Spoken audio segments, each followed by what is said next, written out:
Hi guys, it's Kelly here and I'm back with another video. Today's video features the new clear stamp and die club kit for Spellbinders. These cute little poinsettia like corner cluster, and then the it's kind of like the same images but just singles, and we're going to use all of them today. Just a couple of things to note before we get too far along in this. This is the first video that I've done that I filmed since the Craftroom clean out. So this is my new glass board from Glassboard Studios. And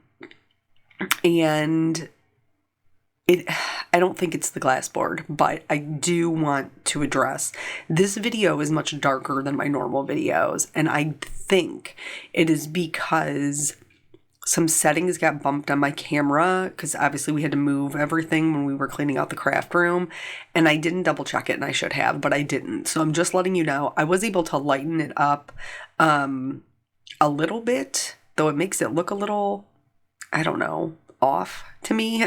Like I had to up the brightness. So anyway, just know that the next two videos are going to look like this, but I think that I have figured out the light setting. I played around with it once I looked at the footage and I was like, oh no. But I think it's good enough to just go ahead and do the videos. You'll be able to get the gist of it. But if you want like the true colors that aren't a little bit washed out, definitely look at the photos. So anyway, basically, we're just going to do a little bit of copa coloring, a little bit of colored pencil, and just do a really clean and simple Christmas card. I think that these are really pretty. If you guys are not familiar, if you watch my videos, you definitely are. But if you're not familiar with the Spellbinders club kits, I think this one is $17.99, or you could just do the club kit that has the stamp set. I know several of you asked in the last one if you have to subscribe to purchase it, and you do. You do have to sign up for a subscription. However, you can cancel it at any time as long as you cancel it before the 5th of the following month, and you won't be charged. There's no, as far as I know, there's no fee for canceling it. It's also another bad allergy day for me, so, you know, just trying to do the best I can do. For my poinsettia, I didn't want to do just like a traditional green and red card for this card. Not that that wouldn't be pretty, but I just wanted something a little different. So I opted to do the more white and pink poinsettias. So I added all my shading with my grays first, and then I'm going to go back in with a couple of really light to medium kind of pinks to get the look that I'm going for. This is just to break up because it is such a large cluster, which I love. You could probably add some purples in there, some golds, or, you know, yellows. Obviously, there's a bunch of different stuff that you could do, but I was trying to keep it, what's the word I want? I was trying to keep it kind of like a limited color palette, so it wasn't too busy, and so that's why I chose to go with the colors that I went with. For the glass board, let's talk about the glass board. So I love it. I like it so much. It's so pretty, and I love that it has like my own little illustration in the corners. Like that makes it personal, as I told you guys before. The flowers that I chose coincide with the birth months of my family, and so that's how I picked it. And it's a really good size. They have a bunch of different sizes, but mine is the 13.5 by 16, 17, maybe 18. I'm not sure. But anyway, it's not the biggest one. I chose what I felt would, what would fit my space the best. They are magnetic. They do sell magnets in their store that you can purchase. When I talked to Lydia about hers, she was like, she's like, learn from my lessons, buy the extra magnets. So I bought the 8-pack. And so far I haven't used it for its magnet purposes yet, but it is really nice to not have to switch out from like ink blending to coloring, and like everything so far is cleaned up really easily. Like you'll even see later on in this video, I was doing some Copic coloring and I didn't have any scrap paper underneath it. I literally just colored right on the glass, and I was able to wipe up my Copic with just a baby wipe and a little bit of, I don't even want to say elbow grease because I literally only used one finger. But even if that didn't work, I knew I could use just regular alcohol to clean it up. I've done some ink blending. That'll be for another video later this week. Wiped up with no issues. So since several of you did seem to be interested, I probably will go ahead with the affiliate. And then as soon as I have my coupon code, I will share that with you. So please wait until you can save some monies. Because you guys know I'm a big fan of saving the monies.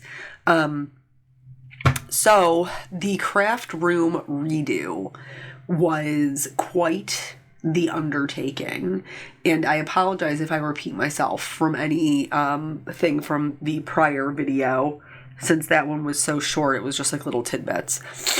So first things first, I knew when I came in, like the biggest thing for me was having somewhere to put the new things that were coming in. That was my biggest problem, is that I was getting like boxes or envelopes or whatever new product that was being shipped to me that I had no way to unpack and put away because there was nowhere to put it away.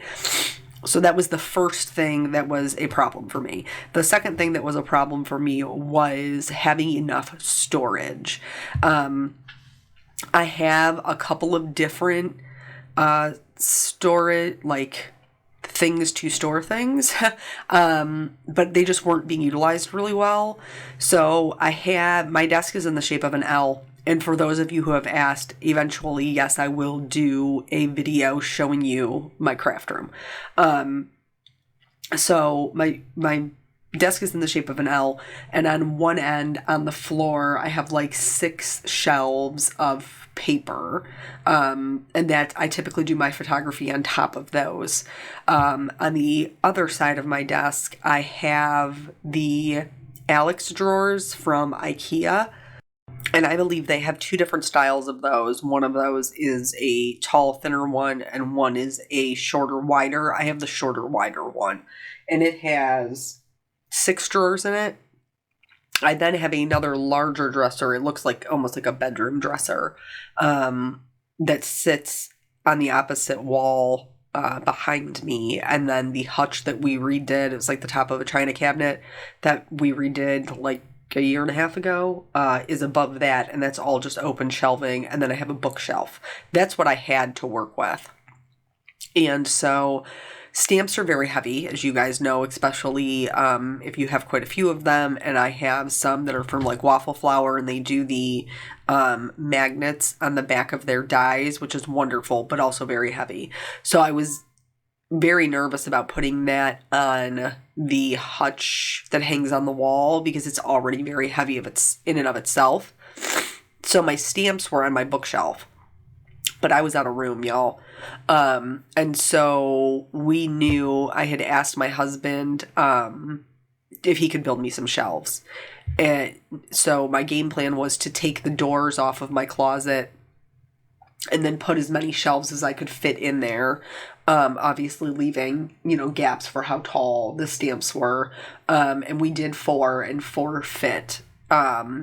So they just go all the way straight across, and the doors did not go back on. Doors are off permanently, which really just makes that space look huge. I'm going to be honest with you. My girlfriend Dawn has the same type of situation, but she put a barn door in front of hers. I have no intention of putting any kind of door on there. So the first snafu that we had was the shelves. When I measured the shelves, I had to climb over a bunch of stuff, a bunch of boxes to get in there to measure it. And I told him, I was like, it looks like 83-ish. So maybe just go like 82 and a half to give yourself a buffer. Well, he was like, no, it'll be fine. And I'm like, okay. So when he cut them at 83, which is what I told him. I told him 83. So if the measurement was correct, they should have fit. Well, once we had everything out of there, and we measured, it was like 82 3/4. So now the shelves will not fit. They're finished. They're sanded, stained, top coated, the whole deal. But they're not going to fit. And we have to put them up tonight that night, which was Friday, because otherwise we're not going to have anywhere to put the items come Saturday.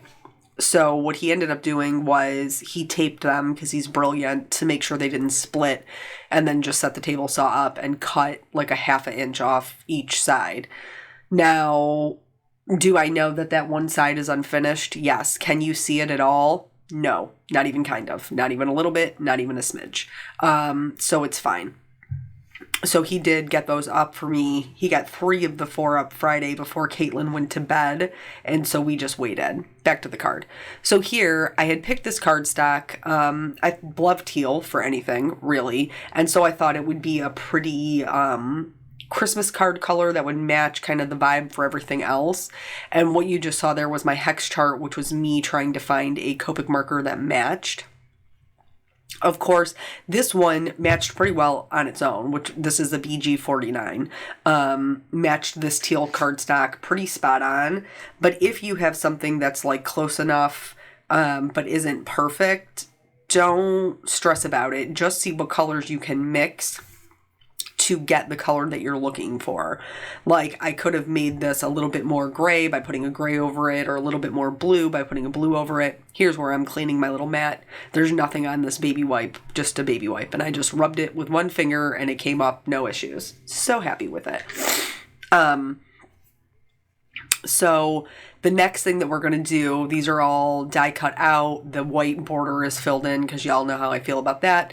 And in this bouquet, I do think it is pretty by itself. You don't need to do anything to it, but this is just another way that you can kind of make the stamps your own. I wanted to get rid of the black. That's the solid portion, which is the pine and these little, they're almost like cattails. They could be berries too. You could do them like a purple and that would be pretty. But I opted to do them brown. And I'm just going to go in there with my colored pencils. I knew that I wanted them to be a little bit darker, so I was fine with just going in with the colors. But if you want it to be brighter, do a layer of white first. And you may need to do a layer of white in between each color to make it really bright. But I was happy with the way that these came out. So anywho, that was our first snafu, was the shelving. And Eric was able to make that work because he's awesome. And then, he finished putting them in Saturday morning. One of the big problems we had, and it wasn't, really, truly, we got it done in, like 2.5 days.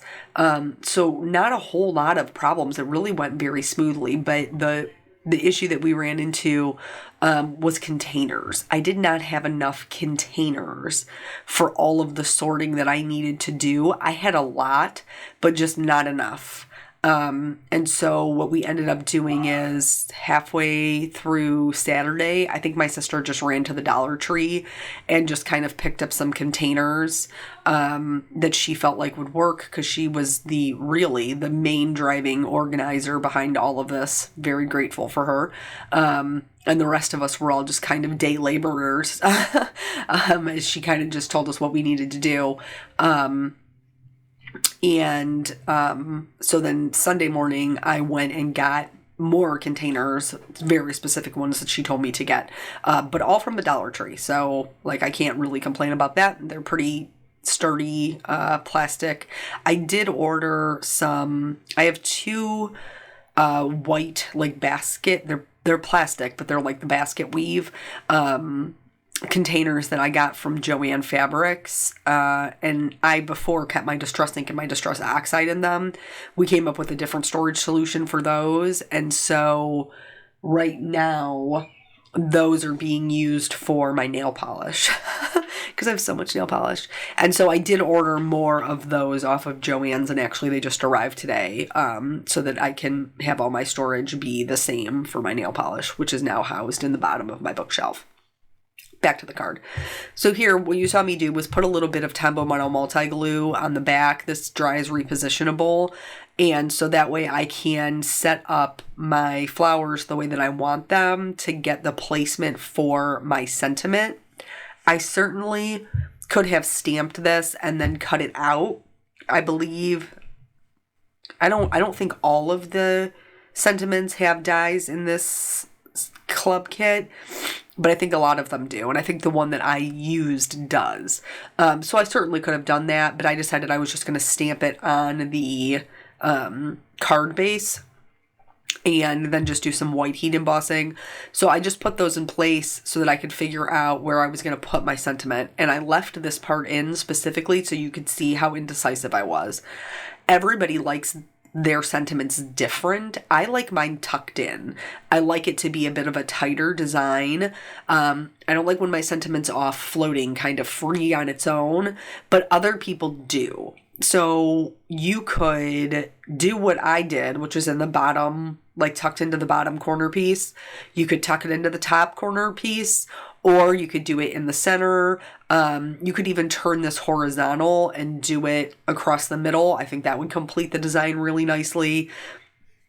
So just a couple of options. I knew putting it where I was putting it, I would have to put in some gemstones to kind of make everything flow and fill up that space a little bit, but I was prepared to do that. So I'm just going to treat it with my anti-static tool, and this is where I've run into problem number 3, which was not a problem while we were doing the Craftroom remake, but is very comical now that I'm back to creating. I don't know where anything is. I can't find anything. Yesterday, my wonderful sister called me because she knew I was having a hard time finding my coffee creamer. And she was like, hey, I'm at Meijer. They have it. Do you want it? I'll give it to Mom tomorrow bowling. And I was like, yeah, that'd be great. But also, where are my rulers? And she was like, oh, they're in the bottom drawer. So I have found that I have to open and reopen several drawers to try to find what it is that I need. And when I was doing this, because normally my most used embossing powders just sit on my desk. Well, that's not the case now because we're trying to keep it neat and orderly. But I didn't know where my embossing powder was. So I had gone through all the steps to emboss and never pulled out the embossing powder. So then I had to leave that sit for, like, after I stamped it down, I was like, I'll just leave it here for a minute and I'll come back to it. So that has been quite the adventure through my craft room to find the other, like, the things that I would normally use. One of the things that I am doing to try to help keep it a little bit more organized is I have a craft cart. And I believe this was also a Christmas gift from my wonderful husband. And so it's on wheels and it just kind of gets tucked into the corner. But as I am going through each day and I'm creating, if I find it's something that I'm consistently reaching for, instead of putting it back in the drawer, I'm putting it on the craft cart. So that way it is still away. And it's not, just left out and about, but it's still very accessible for me. And I'm not having to get up from my desk 600 times to find the same thing that I just put away. And that's been helpful so far. The other brilliant thing that my sister did was my photo boards. I don't really know if this will be a problem for most of you. I don't know how many of you have photo boards, but I have a couple of different ones, and I've used the same one for like the last 2 years because I could not even get to the other ones. But she actually got those 3M hooks. And so behind my craft door, she put 3 hooks on the top and 3 hooks on the bottom. And so now my boards slide in and out. So you may have noticed when I took the photo for this card, it is a different background. I know, right? Aren't you excited for new photos? I am. And then she also very brilliantly put all of my arrangements for my photos in a shoe organizer on the back of my door. So now this is the whole card. It's complete.